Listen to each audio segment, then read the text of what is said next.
Shalom kekasih-kekasih Tuhan.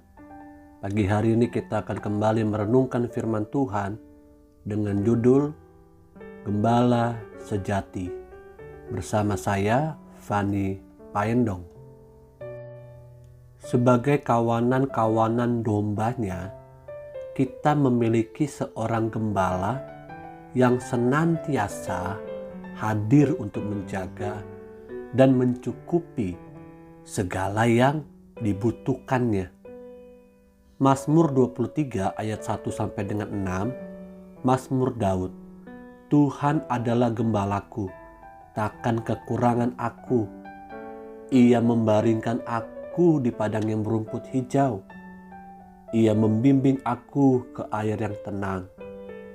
Ia menyegarkan jiwaku. Ia menuntun aku di jalan yang benar oleh karena namanya. Sekalipun aku berjalan dalam lembah kekelaman, aku tidak takut bahaya, sebab Engkau besertaku. Gadamu dan tongkatmu, itulah yang menghibur aku. Engkau menyediakan hidangan bagiku di hadapan lawanku. Engkau mengurapi kepalaku dengan minyak. Pialaku penuh melimpah. Tuhan mengurapi kita dengan minyaknya, saudaraku. Kebajikan dan kemurahan belaka akan mengikuti aku seumur hidupku.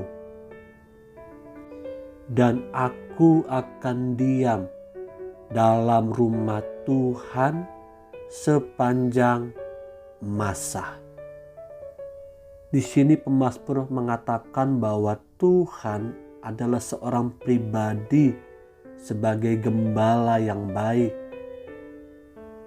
Tuhan Yesus sebagai gembala sejati sedang menggembalakan kawanan dombanya.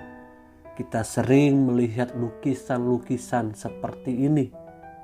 Bahkan mungkin menjadi salah satu lukisan favorit dalam hidup kita.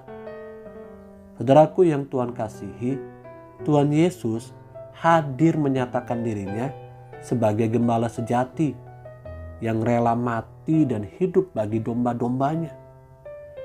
Dia seorang pribadi yang sangat mengasihi domba-domba kepunyaannya.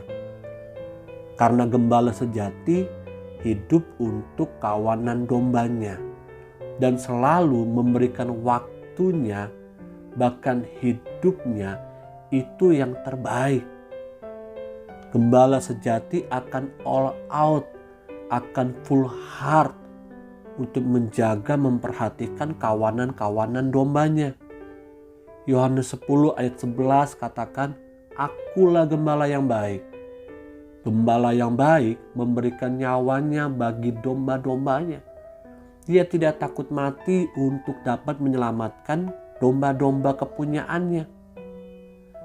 Gembala sejati mengenal pribadi kawanan dombanya dan memanggil nama-namanya dengan benar, bahkan serta rindu untuk selalu hidup intim dengan kawanan dombanya.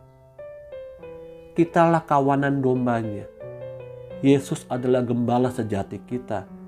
Dia selalu mau intim hidup dekat dengan kita, domba-dombanya. Sebagai domba yang baik, kita pun harus dapat meresponi keintiman yang dibangun oleh seorang gembala sejati. Yohanes 10 ayat 14 sampai dengan 15. "Akulah gembala yang baik dan aku mengenal domba-dombaku. Dan domba-dombaku mengenal aku, sama seperti Bapa mengenal aku dan aku mengenal Bapa. Dan aku memberikan nyawaku bagi domba-dombaku." Coba lihat, domba yang baik juga dapat mampu mengenal gembala yang baik. Tuhan Yesus bukanlah gembala upahan yang tidak mengetahui dan tidak peduli dengan segala kebutuhan kawanan dombanya. Kita bersyukur kita memiliki seorang gembala sejati, bukan gembala upahan. Gembala sejati yang mengenal setiap pribadi karakter domba-dombanya. Bahkan sebagai kawanan domba yang baik pun kita harus bisa mengenal suara pribadi gembala sejati itu. Mari, jangan biarkan waktu-waktu yang kita jalani ini tanpa kehadiran gembala sejati, yaitu Tuhan Yesus Kristus. Sebagai domba yang baik, kita juga dapat mengenal suara gembala sejati kita. Apapun situasi kondisi kita hari-hari ini, pekalah terhadap suara gembala sejati kita. Tuhan Yesus menolong kita semuanya. Bersama dengan Dia, kita cakap menanggung segala perkara. Haleluya. Amin.